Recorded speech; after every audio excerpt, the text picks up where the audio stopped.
सामाजिक विज्ञान का अध्याय 1 या पार्ट 1 है संसाधन एवं विकास।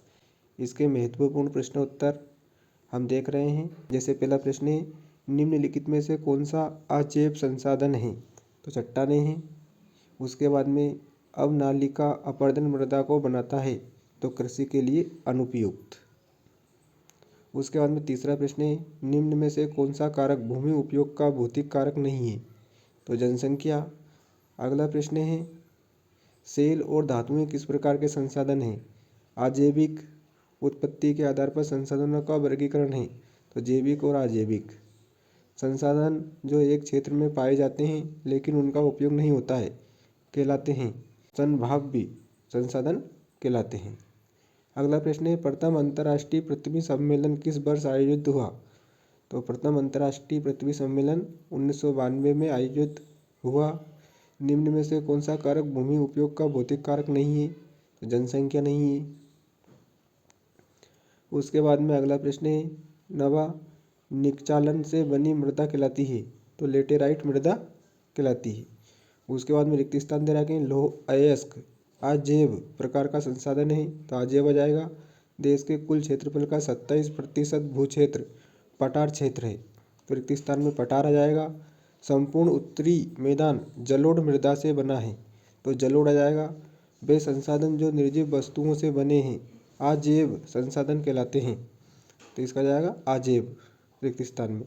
भारत देश के क्षेत्रफल का लगभग 43% हिस्सा मैदानी है, तो रिक्त स्थान में 43 आ जाएगा। उसके बाद में अगला प्रश्न है, सत्य असत्य लिखिए। तो सत्य असत्य में पहला है, पुरानी जलोढ़ मृदा को बांगर भूमि कहा जाता है। दूसरा है, लेटराइट शब्द ग्रीक भाषा के शब्द लेटर से लिया गया है, तो यहाँ भी सत्य है। जहाँ एक कृषि वर्ष या उससे कम समय से खेती न की गई हो उसे शुद्ध बोया गया क्षेत्र कहते हैं, तो यह असत्य है। उसके बाद में अगला है, लेटेराइट मृदा अधिकतर गहरी तथा अम्लीय होती है, तो यह सत्य है। मृदा सबसे महत्वपूर्ण नवीनीकरण योग्य संसाधन है, तो यह सत्य है। उत्पत्ति के आधार पर जैव और अजैव संसाधन होते हैं, तो यह भी सत्य है। सही जोड़ियाँ मिलाइए। तो सही जोड़ी में आपको दे रखा है प्राकृतिक संसाधन, तो इसकी सही जोड़ी हो जाएगी हवा, पानी और मिट्टी। यहाँ पर आपको सही जोड़ी दी जा रही है। उसके बाद में दूसरा है पुनर्नवीनीकरण, तो पुनर्नवीनीकरण की सही जोड़ी होगी प्राकृतिक संसाधनों का पुनः उपयोग, इसे हम 2 नंबर पर लिख देंगे। और आर्थिक विकास, इसकी सही जोड़ी होगी रोजगार और जीवन की गुणवत्ता, इसे तीसरे नंबर पर लिख देंगे। उसके बाद में सामाजिक विकास, तो सामाजिक विकास की सही जोड़ी होगी सांस्कृतिक विकास, तो यहाँ पर लिख देंगे 4 नंबर पर सांस्कृतिक विकास। संसाधन की सही जोड़ी होगी प्राकृतिक और मानव द्वारा निर्मित, तो इसे हम 5वें नंबर पर लिख देंगे। एक शब्द या एक वाक्य में उत्तर लिखिए। प्रथम अंतर्राष्ट्रीय पृथ्वी सम्मेलन किस शहर में हुआ था? तो प्रथम अंतर्राष्ट्रीय पृथ्वी सम्मेलन ब्राज़ील के शहर रियो डी जेनेरो में हुआ था। उसके बाद दूसरा प्रश्न है, उत्पत्ति के आधार पर संसाधन कितने प्रकार के होते हैं? तो उत्पत्ति के आधार पर संसाधन 2 प्रकार के होते हैं। उसके बाद में तीसरा प्रश्न दे रखा है, राष्ट्रीय वन नीति के अनुसार भारत के कितने प्रतिशत भाग पर वन होना चाहिए? तो 33% भाग पर वन होना चाहिए।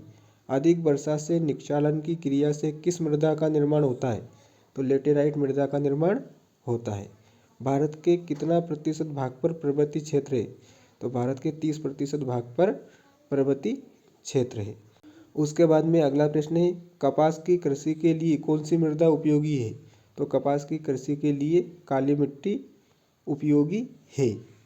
काली मृदा को किस नाम से जाना जाता है? तो काली मृदा को रेगुर मृदा के नाम से जाना जाता है। उसके बाद में अगला प्रश्न दे रखा है, भारत का कुल भौगोलिक क्षेत्रफल कितना है? तो भारत का कुल भौगोलिक क्षेत्रफल लगभग 33 लाख वर्ग किलोमीटर है।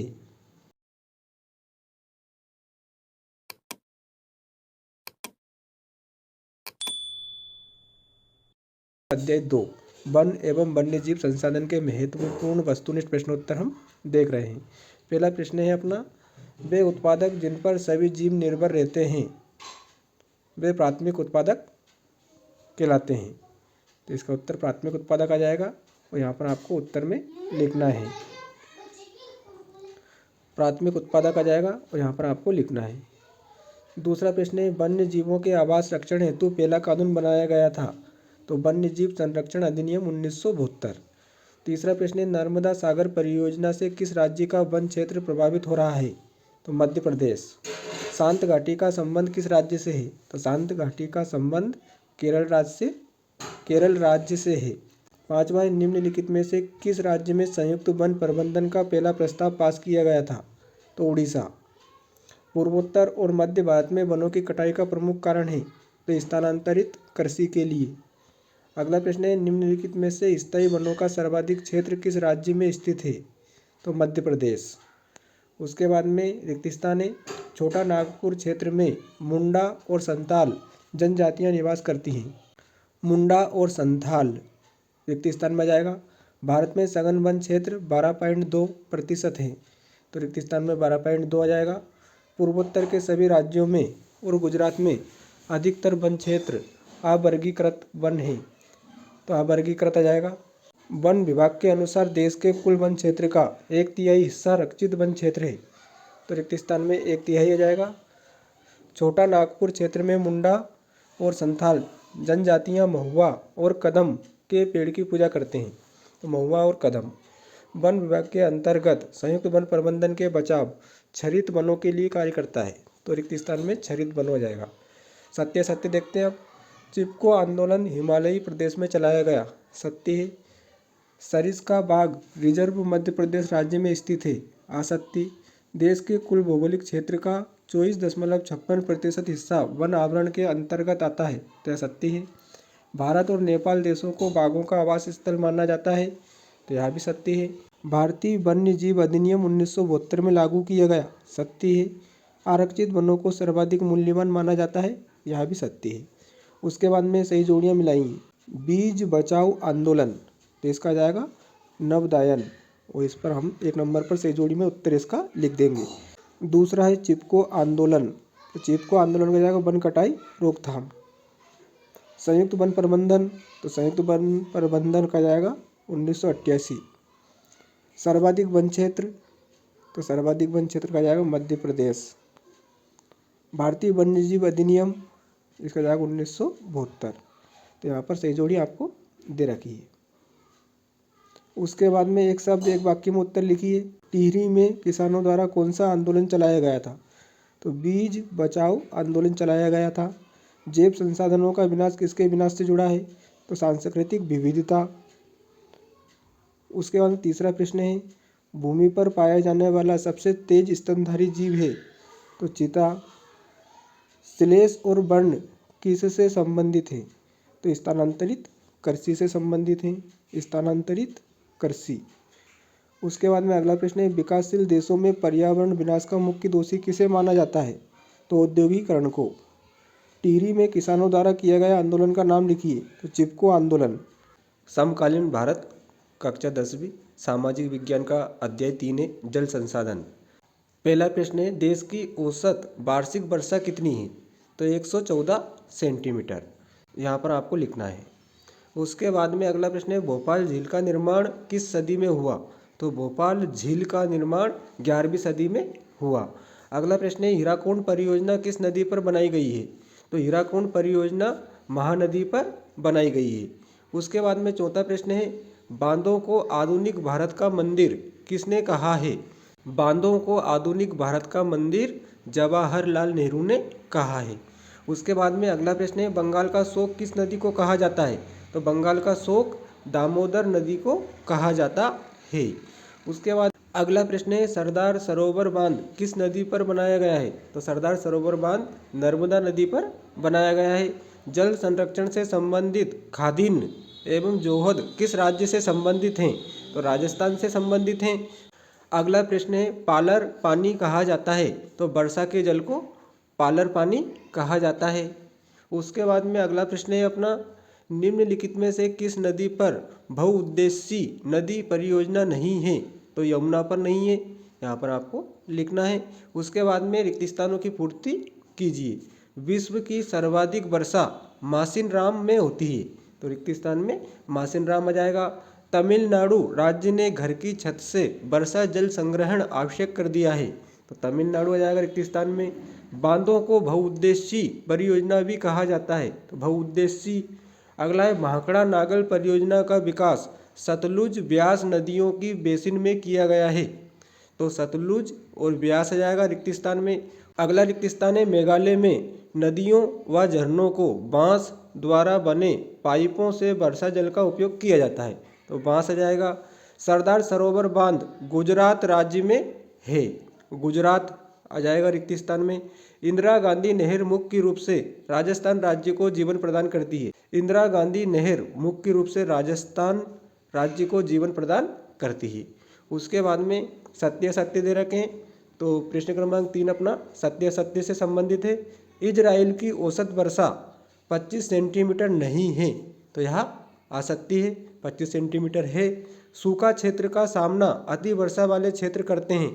तो यह असत्य है। भोपाल झील का निर्माण 17वीं शताब्दी में हुआ था। तो यह भी असत्य है। बांधों का निर्माण विद्युत उत्पादन के लिए भी किया जा सकता है। तो यह सत्य है। वर्तमान में भारत में कुल विद्युत का लगभग 22% भाग जल विद्युत से प्राप्त होता है। तो यह सत्य है। चंद्रगुप्त मौर्य के शासनकाल में बृहद स्तर पर बांध, झील और सिंचाई तंत्रों का निर्माण कराया गया है। तो यह सत्य है। सही जोड़ी बनाइए। राणा प्रताप सागर बांध, तो यह चंबल नदी पर है।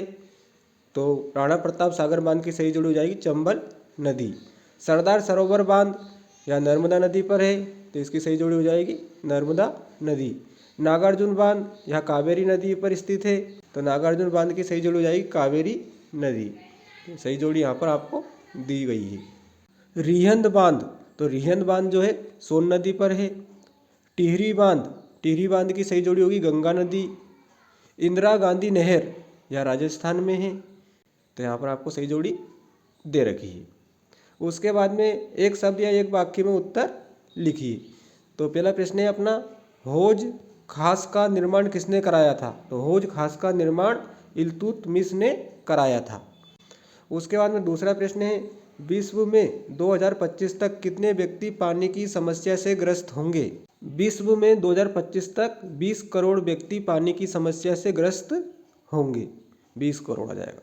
सरदार सरोवर बांध किस नदी पर बनाया गया है? सरदार सरोवर बांध नर्मदा नदी पर बनाया गया है। उसके बाद में अगला प्रश्न है किस राज्य में हर घर में वर्षा जल का संग्रहण का ढांचा बनना आवश्यक है? तो तमिलनाडु राज्य में जल का संग्रहण का ढांचा बनाना आवश्यक है। अगला प्रश्न है जैसलमेर के खादिन व जोहद किस क्षेत्र से संबंधित हैं? तो जैसलमेर के खादिन व जोहद जल संरक्षण से संबंधित हैं। उसके बाद में अगला प्रश्न है जल विद्युत किसे कहते हैं? तो नदियों पर बांध बनाकर विद्युत उत्पादन करना जल विद्युत कहलाता है। अगला प्रश्न है नवीकरण स्रोत किसे कहते हैं? तो वे ऊर्जा के स्रोत जिन्हें कई बार उपयोग में लाया जा सकता है, जो कभी समाप्त नहीं होते हैं, नवीकरण स्रोत कहते हैं। अगला प्रश्न है बाढ़ किसे कहते हैं? किसी स्थान पर औसत वार्षिक वर्षा से अधिक वर्षा होना बाढ़ कहलाता है। अगला प्रश्न है सूखा किसे कहते हैं? तो किसी स्थान पर औसत वार्षिक वर्षा से लगातार कई वर्षों से कम वर्षा होना सूखा कहलाता है। उसके बाद में अगला प्रश्न है भाखड़ा नागल परियोजना का एक उद्देश्य लिखिए। तो जल विद्युत उत्पादन करना भाखड़ा नागल परियोजना का एक उद्देश्य हो जाएगा।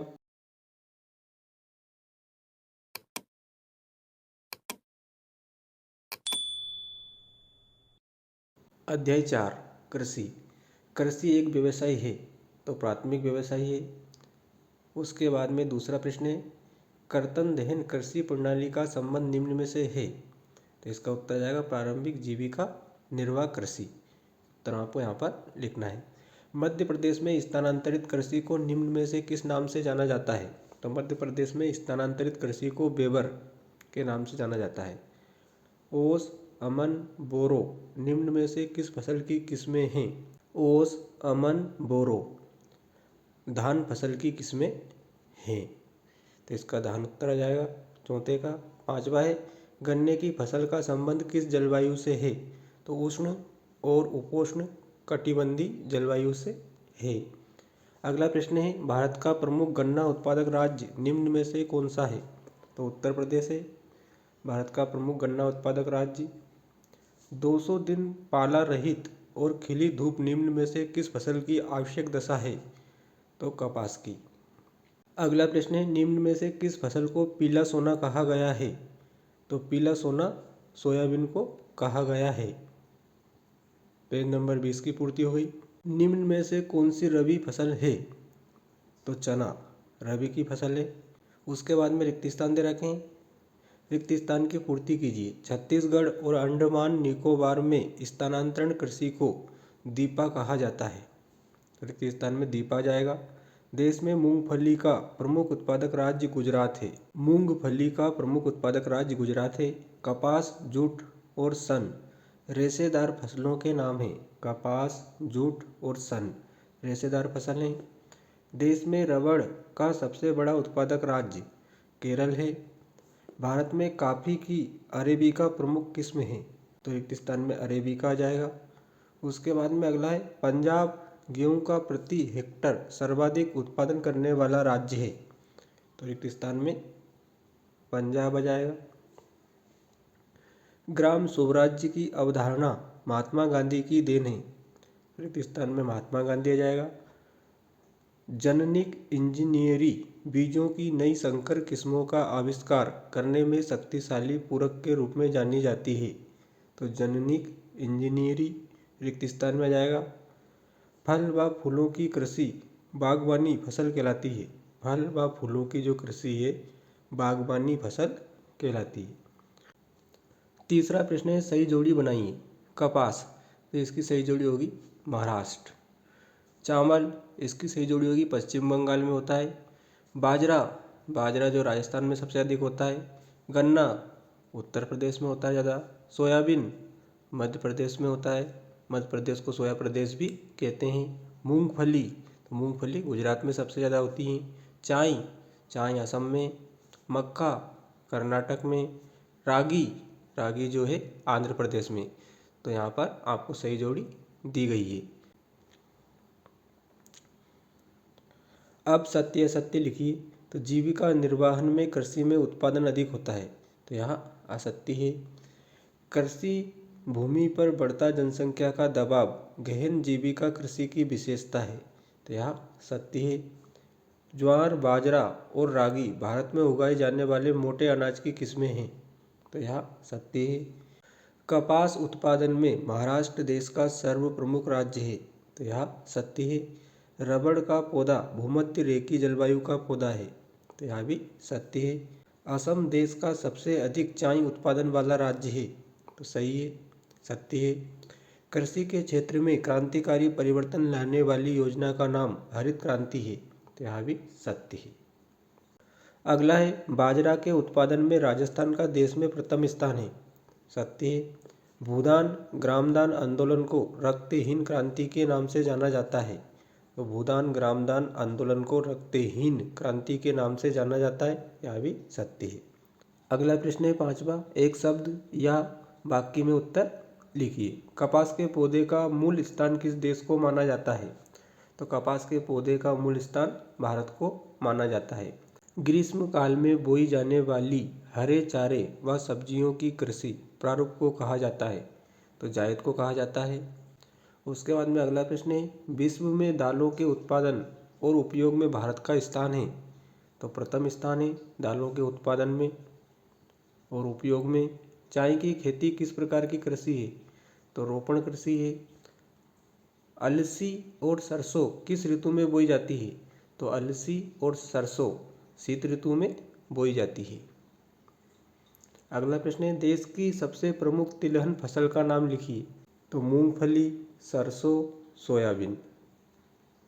अगला प्रश्न है, सन 1966-67 में सरकार द्वारा किसानों के हितों में किस योजना को शुरू किया गया था? तो हरित क्रांति तथा श्वेत क्रांति को। नाबार्ड की स्थापना किस सन में हुई? नाबार्ड की स्थापना 12 जुलाई सन 1982 में की गई। केसीसी योजना किस वर्ष शुरू हुई? किसान क्रेडिट कार्ड योजना 1998 में शुरू हुई। भारत की प्रमुख खाद्यान्न फसल का नाम लिखिए। तो भारत की प्रमुख खाद्यान्नी फसल है चावल। अध्याय 5 है खनिज एवं ऊर्जा संसाधन। इसमें पहला प्रश्न है भारत के मानचित्र में निम्नलिखित लौह खनिज उत्पादक क्षेत्र को दर्शाइए। नोवामुड़ी, कुंदेरमुख, बेलाडीला, मयूरभंज। उसके बाद में प्रश्न क्रमांक 2 में हजारीबाग, सिंहभूमि, खेतड़ी, बालाघाट। तीसरे में झरिया, रानीगंज, सिंगरौली, कोरबा, नेवली। पाँचवें में काकरपारा परमाणु संयंत्र, रावतभाटा परमाणु संयंत्र, कलपक्कम परमाणु संयंत्र, नरोरा परमाणु संयंत्र, केगा परमाणु संयंत्र, तारापुर परमाणु संयंत्र। पाँचवें प्रश्न में HVJ gas pipeline, Mumbai high, Malajkhand, Khetri. छठे में नोएडा, बेंगलुरु, इंदौर, पुणे। सातवें में हजारीबाग, अजमेर, गया, बेवर। और आठवें में तलचर, कोरबा, नेवली, पनकी। और नवे में है दुर्गापुर, जमशेदपुर, भिलाई, बोकारो। तो इनको हमें मानचित्र में दर्शाना है भारत के मानचित्र में। तो ये आप देख सकते हैं ये सभी जिनका भी हमने नाम लिया है इस भारत के मानचित्र में दर्शाए गए हैं। जैसे रावतभाटा है, उसके बाद में कांडला, काकरपारा, तारापुर, मुंबई हाई, केगा, Kalpakkam, Chennai, Visakhapatnam, Bailadila, Balaghat, Hazaribagh, Jamshedpur, Narela, Digboi, Paradip, HVJ gas pipeline. तो इन सभी को इस भारत के मानचित्र में दर्शाया गया है। कौन सा कहाँ पर है आप इसे अच्छे से देख लें, क्योंकि यह प्रश्न भी परीक्षा में पूछा जाता है 5 नंबर का।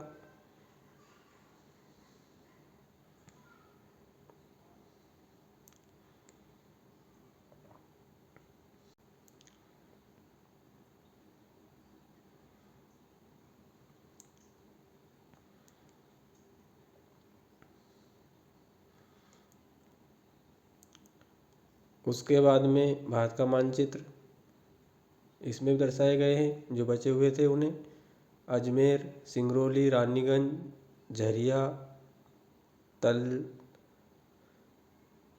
तलचर, रत्नागिरी, कुंद्रेमुख, नेवली। तो इसको भी आप अच्छे से देख लें कि कौन सा स्थान कहाँ पर है। ये अजमेर है, ये कोरबा, तलचर, झरिया, रानीगंज, सिंगरौली, रत्नागिरी, कुद्रेमुख, नेवली, इनको दर्शाया गया है। तो परीक्षा में नक्शा वाला प्रश्न हमेशा पूछा जाता है, खाली दिया जाएगा, उसमें 4-5 नाम दे दिए जाएंगे, उनको आपको दर्शाना है। समकालीन भारत 2 सामाजिक विज्ञान कक्षा 10 का अध्याय 6 विनिर्माण उद्योग। तो इसके वस्तुनिष्ठ प्रश्न उत्तर हम देख रहे हैं। पहला प्रश्न है कच्चे माल के आधार पर उद्योग कितने प्रकार के होते हैं। तो 4 प्रकार के होते हैं। तो आपको यहाँ पर लिखना है 4। निम्नलिखित में से कौन सा उपभोक्ता उद्योग है। तो अमूल डेयरी उद्योग। तीसरा है निम्नलिखित में से कौन सा उर्वरक उद्योग है। तो DAP उद्योग। भारत के किस राज्य में चीनी का सबसे ज़्यादा उत्पादन होता है। तो उत्तर प्रदेश में होता है। निम्नलिखित में से किस उद्योग में कच्चा माल कृषि से प्राप्त होता है। तो चीनी उद्योग से। उसके बाद में रिक्त स्थान दे रखें, भारत विनिर्माण उद्योग से कुल घरेलू उत्पादन का 17% प्राप्त करता है। उसके बाद में अगला है भारत के रसायन उद्योग का एशिया महाद्वीप में तीसरा स्थान है। तो रिक्त स्थान में तीसरा आ जाएगा। पंजाब, गुजरात, तमिलनाडु, उत्तर प्रदेश तथा केरल राज्य कुल उर्वरक उत्पादन का 50% उत्पादन करते हैं। 50 आ जाएगा। बोकारो इस्पात संयंत्र सन 1972 में स्थापित किया गया। तो 1972 आ जाएगा। बजाज ऑटो उद्योग निजी उद्योग हैं। तो रिक्त स्थान में निजी उद्योग आ जाएगा। स्मेल्टिंग प्रगलन उद्योग है, तो इसमें प्रगलन आ जाएगा। प्रश्न क्रमांक 3 है सत्य असत्य लिखिए। कृषि तथा उद्योग एक दूसरे के पूरक हैं, तो यह सत्य है। तृतीय कार्यों में लगे व्यक्ति कच्चे माल को परिष्कृत वस्तुओं में परिवर्तित करते हैं, तो यह असत्य है। सार्वजनिक क्षेत्र के उद्योग रिलायंस व टिस्को हैं, तो यह असत्य है। उर्वरक बनाने का कच्चा माल लोहा, अयस्क, कोयला एवं चूना है, तो यह भी असत्य है। गुजरात, तमिलनाडु, उत्तर प्रदेश, पंजाब और केरल राज्य कुल उर्वरक उत्पादन का लगभग 50% उत्पादन करते हैं, तो यह सत्य है। अगला प्रश्न है प्रश्न क्रमांक 4, सही जोड़ी बनाइए। उर्वरक उद्योग, तो इसकी सही जोड़ी होगी यूरिया। रसायन उद्योग, इसकी सही जोड़ी होगी प्लास्टिक। मोटर गाड़ी, इसकी सही जोड़ी होगी गुड़गांव। इलेक्ट्रॉनिक उद्योग, इसकी सही जोड़ी होगी बेंगलोर। ऑयल इंडिया लिमिटेड, इसकी सही जोड़ी होगी संयुक्त उद्योग। बजाज ऑटो लिमिटेड, इसकी सही जोड़ी होगी निजी उद्योग। तो यहाँ पर आपको सही जोड़ी दे रखी है। उसके बाद में प्रश्न क्रमांक 5 है, एक शब्द या वाक्य में उत्तर लिखिए।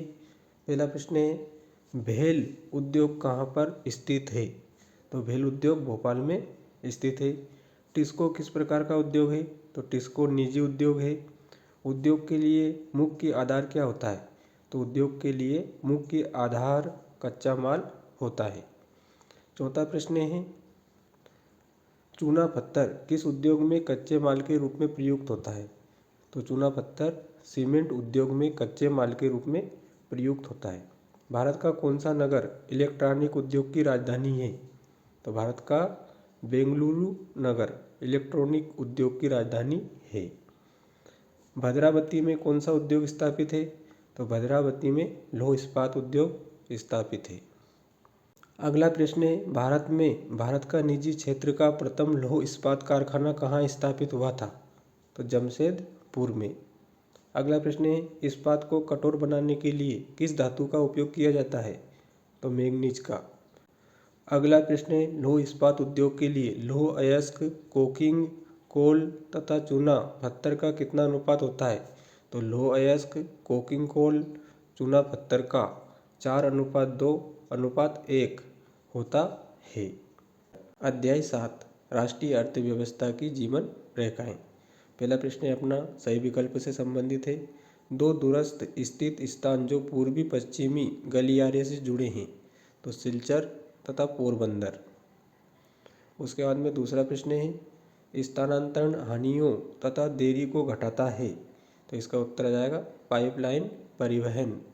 तीसरा है, हजीरा विजयपुर जगदीशपुर पाइपलाइन से नहीं जुड़ा है, तो महाराष्ट्र नहीं जुड़ा है। उसके बाद में अगला प्रश्न है, पूर्वी तट पर स्थित पत्तन जो अंतःस्थली तथा अधिकतम गहराई का पत्तन है, तो विशाखापट्टनम है। भारत में वस्तुओं तथा यात्रियों के परिवहन का प्रमुख साधन है, तो रेल परिवहन। दो या दो से अधिक देशों के व्यापार को कहते हैं, तो अंतर्राष्ट्रीय व्यापार कहते हैं। अगला प्रश्न है, निम्नलिखित में से भारत का कौन सा पत्तन है जो देश के कुल लौह अयस्क का 50% निर्यात करता है? तो इसका उत्तर जाएगा मारगाओ। उसके बाद में अगला प्रश्न अपना रिक्त स्थान से संबंधित है।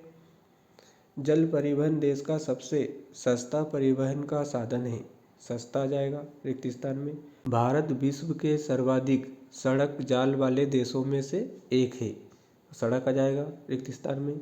ठोस पदार्थों को तरल अवस्था में परिवर्तित कर पाइपलाइन परिवहन द्वारा ले जाया जाता है, तो पाइपलाइन आ जाएगा।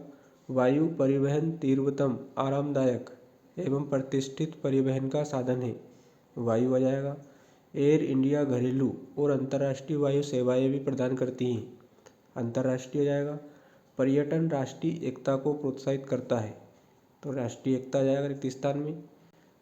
उसके बाद में प्रश्न क्रमांक 3 सत्य असत्य से संबंधित है। पहला है, भारत में सड़क परिवहन रेल परिवहन से पहले प्रारंभ हुआ, तो यहाँ सत्य है। भारत पेट्रोलियम का निर्यात करता है। दूसरा है, भारत पेट्रोलियम का निर्यात करता है, तो यहाँ भी सत्य है। पवन हंस का एक हेलीकॉप्टर सेवा है, तो पवन हंस एक हेलीकॉप्टर सेवा है, सत्य है। पारादीप पत्तन महाराष्ट्र में स्थित है, तो यह आ सकती है। हल्दिया तथा इलाहाबाद के मध्य यमुना नदी जलमार्ग है, तो यह भी आ सकती है। कोंकण रेलवे का विकास भारत के पूर्वी तट पर किया गया है, तो यह भी आ सकती है। उसके बाद में सही जोड़ियाँ बनाई हैं, तो सही जोड़ी बनानी है इसमें। राष्ट्रीय राजमार्ग, तो केंद्रीय लोक निर्माण विभाग, इसकी सही जोड़ी होगी। राज्य राजमार्ग, इसकी सही जोड़ी होगी सार्वजनिक निर्माण विभाग। सीमा सड़क संगठन, इसकी सही जोड़ी होगी भारत सरकार प्राधिकरण। ज्वारी पत्तन, तो ज्वारी पत्तन की सही जोड़ी होगी कांडला, कांडला में है।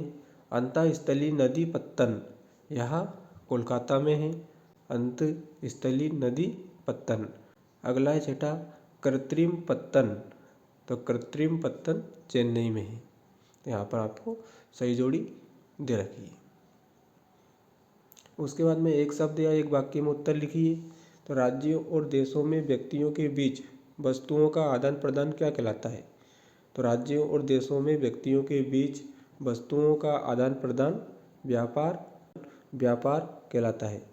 किसी देश के अंतर्राष्ट्रीय व्यापार की प्रगति किसका सूचक होती है? तो किसी देश के अंतर्राष्ट्रीय व्यापार की प्रगति का सूचक आर्थिक वैभव होता है। किसी देश के अंतर्राष्ट्रीय व्यापार की प्रगति का सूचक आर्थिक वैभव होता है। आयात और निर्यात के अंतर से क्या निर्धारित होता है? आयात और निर्यात के अंतर से व्यापार संतुलन निर्धारित होता है।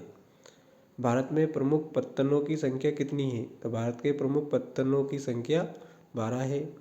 किस पत्तन को दीनदयाल पत्तन के नाम से भी जाना जाता है? तो कांडला पत्तन को दीनदयाल पत्तन के नाम से भी जाना जाता है। उसके बाद में अगला प्रश्न है छठा, भारत में अंतःस्थलीय नौ संचालन जलमार्ग की लंबाई कितनी है? तो भारत में अंतःस्थलीय नौ संचालन जलमार्ग की लंबाई 14,500 किलोमीटर है। भारतीय रेल परिवहन को कितने रेल प्रखंडों में विभाजित किया गया है? तो भारतीय रेल परिवहन को 16 रेल प्रखंडों में विभाजित किया गया है। उसके बाद में अगला प्रश्न है, विश्व की सबसे लंबी राजमार्ग सुरंग का नाम क्या है? तो विश्व की सबसे लंबी राजमार्ग सुरंग अटल टनल है, अटल टनल। भारत के परिवहन मानचित्र पर कौन सा परिवहन नेटवर्क अपेक्षाकृत नया आगमन है? तो भारत के परिवहन मानचित्र पर पाइपलाइन परिवहन नेटवर्क अपेक्षाकृत नया आगमन है। अगला प्रश्न है लास्ट, भारत में माल और यात्रियों के लिए परिवहन का मुख्य साधन कौन सा है? तो भारत में माल और यात्रियों के लिए परिवहन का मुख्य साधन रेलवे परिवहन है, रेलवे परिवहन है।